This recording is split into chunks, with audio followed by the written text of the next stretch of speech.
Барлықтарыңызға қайырлы күн достар, менің каналыма қош келдіңіздер. Тізенің қақсап ауырғанын емдеуге болады. Қалай емдейтіні туралы мен сіздерге видеода бөлісетін боламын. Видеоны соңына дейін қараңыздар. Тізе ауруы бұл жаста және егде адамдарда кездеседі.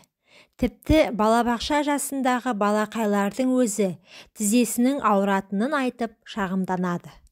Ал үлкен әже апаларымыз тіземнің көзі ауырады деп қолын тізесінен алмай уқалап отыратынын байқаймыз.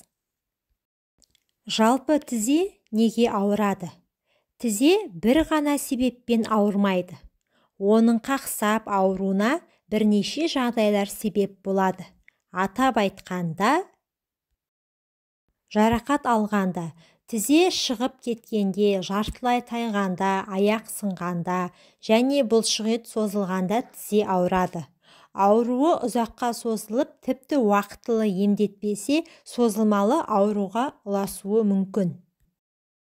Тізенің буыны шығып кеткенде, егер тізеңіздің іскенін байқасаңыз, онда тізе шығып кеткен болуы мүмкін.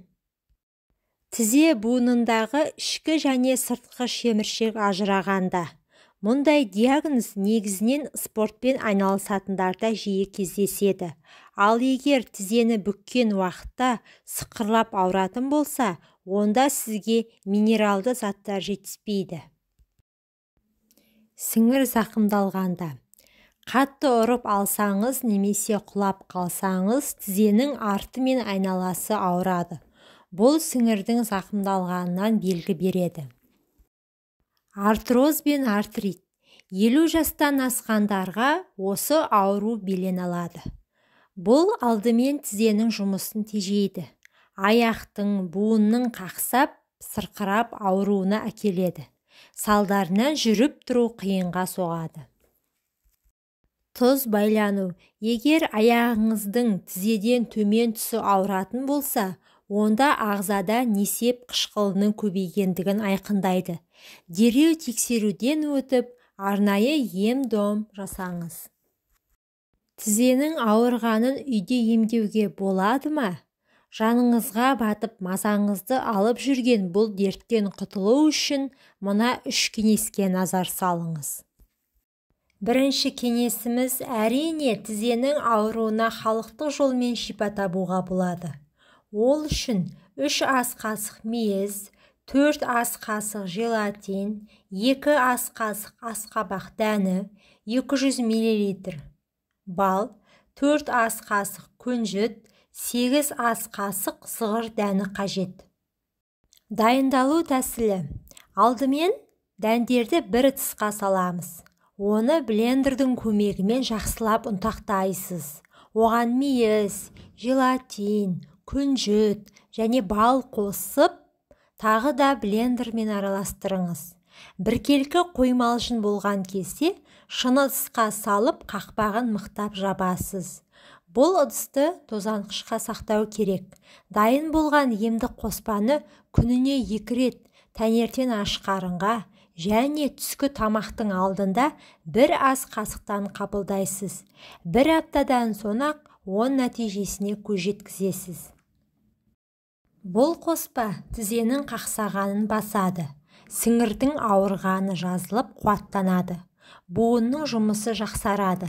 Зат алмасу реттеледі.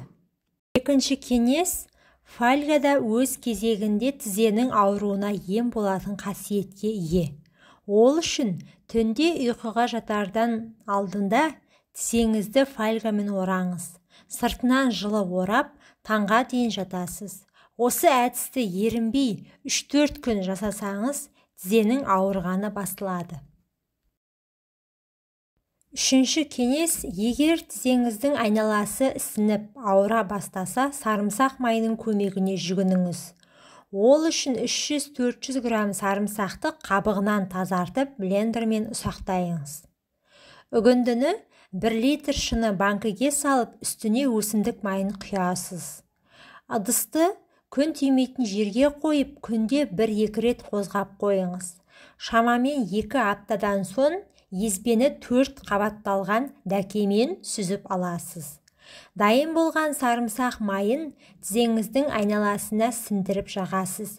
Тіпті аяғыңыздың ауыратын тұстарына да жағуға болады. Біркелкі етіп жағып болған соң сыртын пленкамен орайсыз. Оның сыртынан жылы орамал байлау керек. Емді түнде жатар уақытында жүргізесіз. Осылайша таңға дейін жату керек. Бұл емді бір рет жасағаннан-ақ оң нәтижесін байқайсыз.